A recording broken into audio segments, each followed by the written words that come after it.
It's a Fact, a program for people who are curious about this fascinating world of ours. This is James Sydney. Stay with me for a moment. Hi there.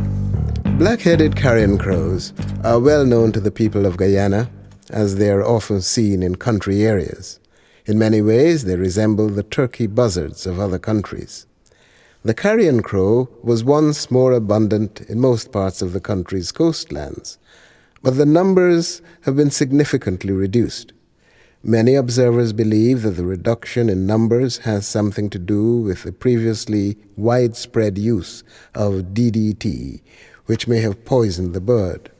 DDT, you may recall, was used in the eradication of the mosquito that spread malaria.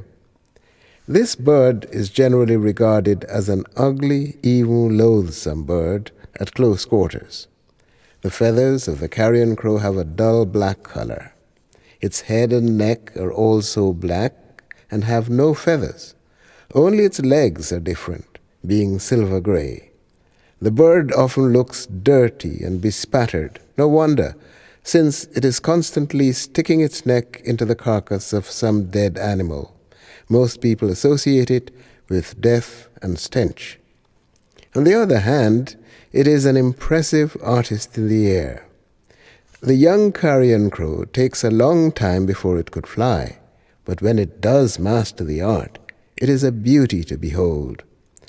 After rising from the ground on a single spring, it flaps its long and ample wings only a very few times. Then it sails away. High up against the blue sky, sometimes barely visible, it performs impressive aeronautic feats as it gracefully rises and falls and makes wide curves on motionless wings. While up there, it is scanning the terrain for food. Soon, the carrion crow, with its keen sight, spots something of interest and drops to earth to investigate it. Another carrion crow may do likewise. And if there is really something there, the birds remain.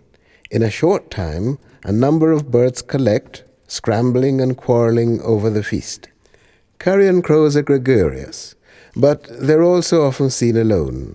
On the ground, a lone carrion crow may be seen perched on a fence post or some elevated place, watching. It locates its food both by scent and by sight, or it may be together with others, feeding on some carcass. The carrion crow is a bird of prey, but although it is a true vulture, neither its beak nor its claws are suitable for seizing living animals.